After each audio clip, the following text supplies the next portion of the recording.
Over the past year, I've been really trying to up my mobile photography game. I've just really not wanted to take a big camera with me, and I already have a pretty good one in my pocket. I've done a lot of experimenting. I posted most of them to Instagram. Some of them are good, some of them are really bad. But after all this time experimenting, I figured out what, for me at least, is the best way to get the most out of the camera that you probably already have in your pocket.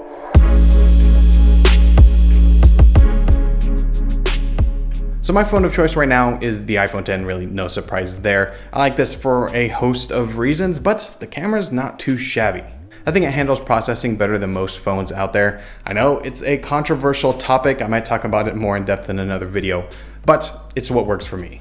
The main reason I like this on the photography side is you get your main camera, you get the 2x zoom, and then now I've also added this to my kit. So this is the wide lens from Sandmarc, and this one is specifically made for the iPhone X, although you can really work with any phone. It comes with a case that will align the lens perfectly to your camera, so you don't have to worry about that. But for me, I don't really use that. I use the clip instead. This is very small, allows me to throw it in my bag and just keep with me. And when I need it, I can pop it on and just take the photo and then take it off. Just a really easy process. These lenses are kinda iffy. Sometimes they're really good, sometimes they're really bad. This one though is excellent. It's very clear, even on the edges, which I was very surprised by. Usually you get some fringing, and it's not perfect, but it looks really good. It's a bit on the pricey side, goes for like $90, but with that you get the case, you get the clip. Couple this with the lenses that are built into your camera and you pretty much have the whole range covered. Wide, standard, and telephoto. It's really the whole package.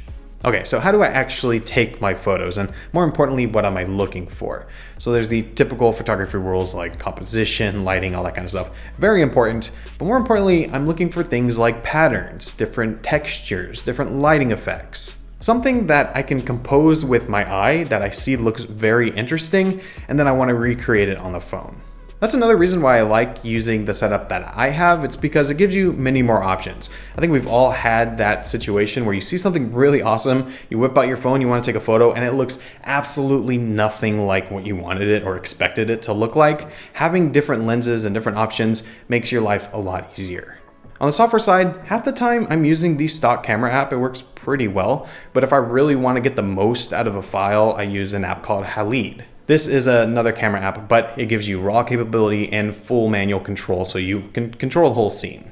This is especially important for a picture that's very contrasty, so like a bright sky but a dark foreground. Having a raw image will let you kind of balance that out in post. So now I've taken the image, and that's kind of half the battle. Now I'm going to edit it. There really isn't an image that I can think of that I posted that hasn't been edited in some way. Some of them are edited very heavily, some of them are just slight adjustments, but I think this is the most important thing to consider when you're wanting to get the best result. The first app I use is Lightroom. This is an excellent resource because it gives you pretty much professional controls right on your phone. It's pretty much the same thing that you get on the desktop, but it's just in a mobile form and it gives you all the same controls. I absolutely love this. I focus on adjustments like contrast, the highlights, and different saturation levels. Personally, I like a lot of saturation in my images, but it's personal preference. I usually will then export the image out of Lightroom and then import it into something like VSCO so that I can add a filter on it and kind of adjust it just a little bit more to give it more of an effect. And then sometimes I'll bring it into another app called Lens Distortions.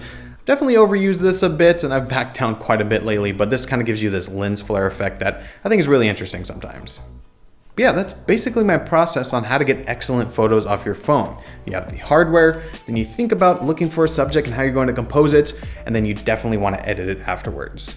This is very difficult, so if you're just starting, don't worry about it. Just mess around, move the sliders around, find something that you like. I produce crappy images all the time, and you know what? That's just how I learn and how you learn. Most importantly, if you take an image and you like it, that's really all that matters. But yeah, let me know down below in the comments if there's any other tips and suggestions that you use when you're taking photos on your phone. I hope you enjoyed this video. If you did, be sure to hit subscribe so you can see other videos like this. We're going weekly now, so that is awesome. Stay tuned for that. Also, follow me over on social media, Instagram if you want to see the photos that I take, but also Twitter so you can reach me very easily. I want to thank you all so much for watching. Again, my name is Matt, and I'll see you next time.